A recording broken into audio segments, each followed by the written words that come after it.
Good morning, children.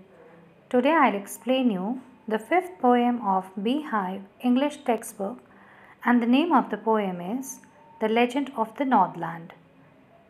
Now, children, there are two words in the title of this poem, the legend and the Northland.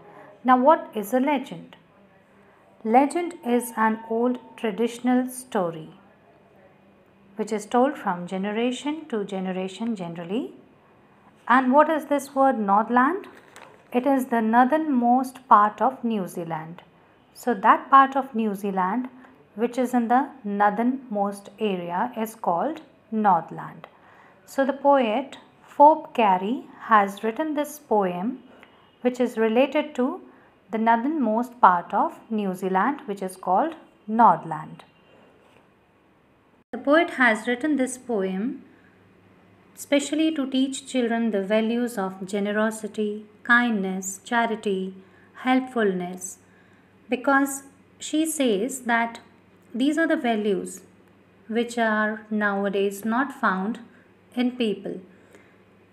And to describe this thing, he has taken the example of a woman in this poem who used to live in a cottage, but she was so selfish, she was so greedy that she never helped anyone.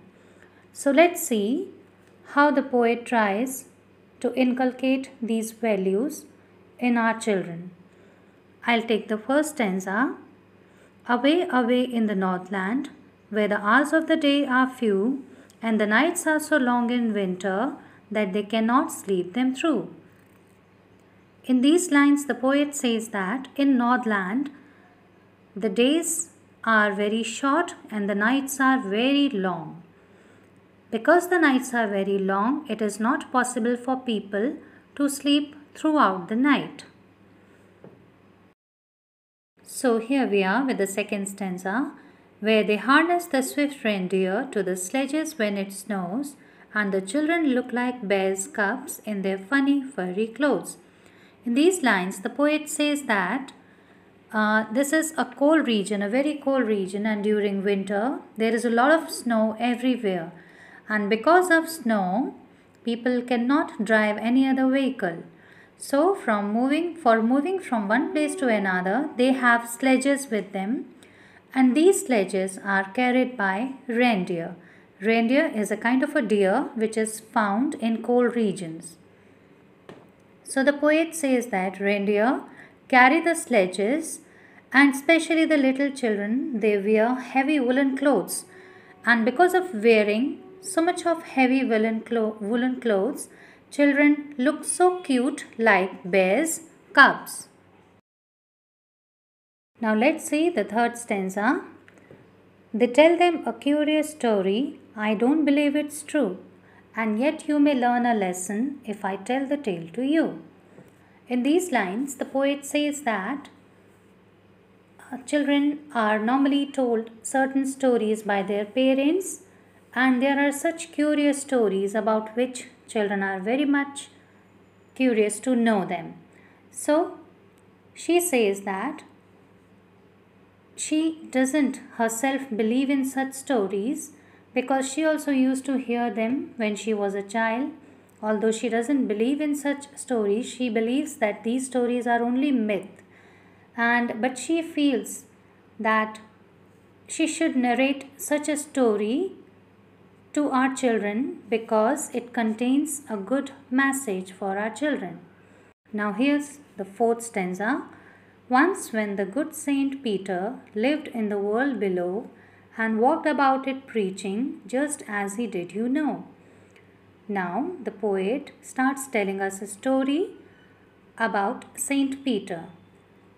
It is a story when Saint Peter lived on earth and he traveled throughout the world because he wanted to preach the message of God, the words of God to people. And just for this holy task, the task of telling people, preaching people about the message of God, he was traveling from one place to another. The fifth stanza. He came to the door of a cottage in traveling round the earth, where a little woman was making cakes and baking them on the hearth. In these lines, the poet says that When Saint Peter was traveling from one place to another in order to preach God's message, he happened to come to the door of a cottage, and because he was traveling from one place to another, he saw that there was a little woman inside that cottage who was making cakes, and she was baking the cakes on the hearth. Now, in these lines, cottage means a small house made of wood, and in the last line of this stanza, there is a word hearth, which means a fireplace where food can be cooked. So, a fireplace. We come to the sixth stanza. And being faint with fasting, for the day was almost done, he asked her from her store of cakes to give him a single one. So here we see that now Saint Peter, because he was traveling from place to place since morning and had not eaten anything, and because of being fasting, he started to faint. Faint means when somebody gets extremely tired and is about to just fall down. So he was in such a condition, and at that time he was standing on the door of that little woman, because now the day was almost over. It was evening time, and now the day was almost completed, and he had not eaten since morning anything, so he was getting faint.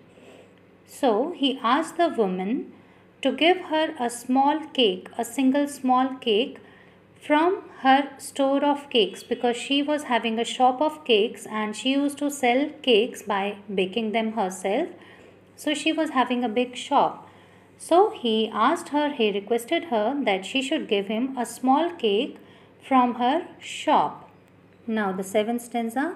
So she made a very little cake, but as it baking lay, so she looked at it and thought it seemed too large to give away.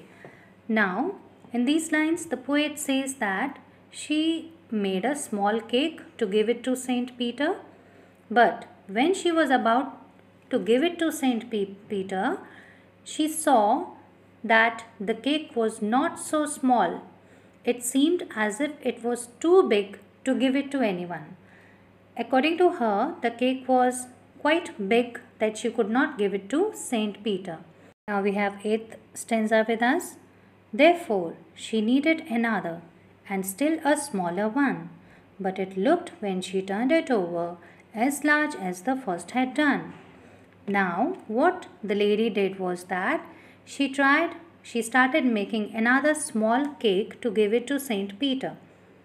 So, when she baked it, she found that it was same as she had made the earlier cake, and she was trying to make smaller and smaller cakes every time, but whenever she was about to give it to Saint Peter, she assumed that they were as big as earlier cakes.